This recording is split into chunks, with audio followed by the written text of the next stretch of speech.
So Harsha 606-47 ఈయన బిరుదులు examination point of వ్యూలో.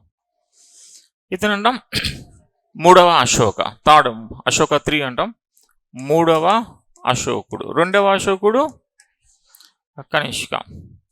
ఇతను అంటారు శిలాదిత్య, శిలాదిత్య అంటాం.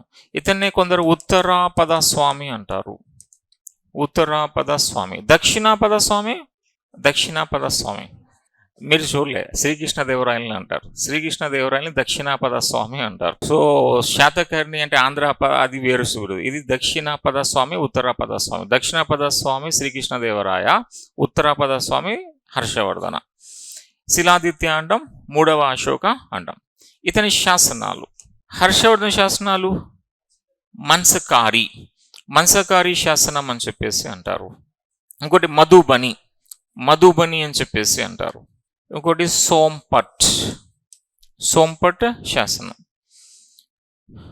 సో మన్సకారి శాసనం, మధుబని శాసనం, సోంపట్ శాసనం హర్యానాలో కనిపిస్తాయి ఇవి.